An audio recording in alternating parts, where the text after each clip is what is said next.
ಧರ್ಮಸ್ಥಳ ವಿಚಾರದಲ್ಲಿ ರಾಜಕಾರಣ ಬರಬಾರದು. ಬೆಂಗಳೂರಿನಲ್ಲಿ ಡಿಸಿಎಂ ಡಿಕೆ ಶಿವಕುಮಾರ್ ಹೇಳಿಕೆ ಇದು. ರಾಜಕಾರಣದಲ್ಲಿ ಧರ್ಮ ಇರಬೇಕಷ್ಟೇ.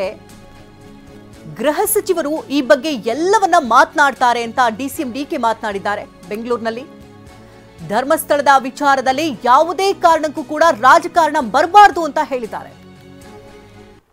ಧರ್ಮಸ್ಥಳಕ್ಕೆ ರಾಜಕಾರಣ ಪಾಪ ಧರ್ಮ ಉಪಯೋಗಿಸಿಕೊಂಡು ರಾಜಕಾರಣದಲ್ಲಿ ಧರ್ಮ ಇರಬೇಕೇ ಹೊರತು ಧರ್ಮದಲ್ಲಿ ರಾಜಕಾರಣ ಇರಬಾರದು.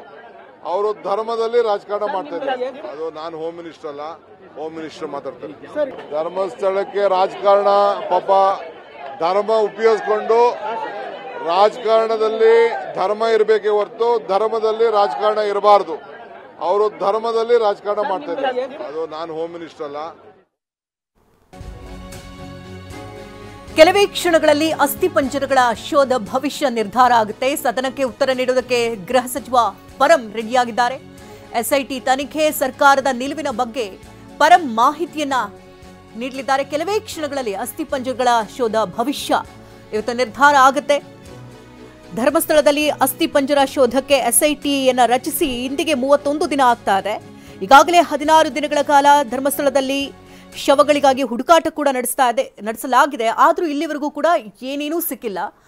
ಇವತ್ತು ಪರಂ ಮೂಲಕವಾಗಿ ಸದನದಲ್ಲಿ ಏನಾಗುತ್ತೆ ಮುಂದಿನ ಭವಿಷ್ಯ ಅನ್ನೋದ್ರ ಬಗ್ಗೆ ಒಂದು ತಾರ್ಕಿಕ ಅಂತ್ಯವನ್ನ ಕಾಣಿಸಲಿದ್ದಾರೆ. ಎಸ್ಐಟಿ ಪ್ರಾಥಮಿಕ ತನಿಖಾ ವರದಿಯ ಬಗ್ಗೆ ಇವತ್ತು ಪರಂ ಮಾಹಿತಿಯನ್ನ ನೀಡಲಿದ್ದಾರೆ. ಅಸ್ಥಿಪಂಜರ ಶೋಧ ಕೇಸ್ನ ಭವಿಷ್ಯ ಇಂದೇ ಒಂದು ತಾರ್ಕಿಕ ಅಂತ್ಯವನ್ನ ತಲುಪುವಂತ ಎಲ್ಲಾ ಸಾಧ್ಯತೆಗಳು ದಟ್ಟವಾಗಿದೆ.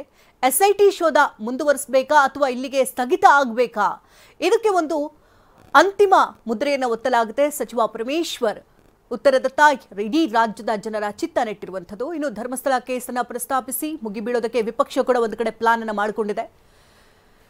ಗೃಹ ಸಚಿವ ಡಾಕ್ಟರ್ ಜಿ ಪರಮೇಶ್ವರ್ ಈಗ ವಿಧಾನಸಭೆಯತ್ತ ತೆರಳಿದ್ದಾರೆ.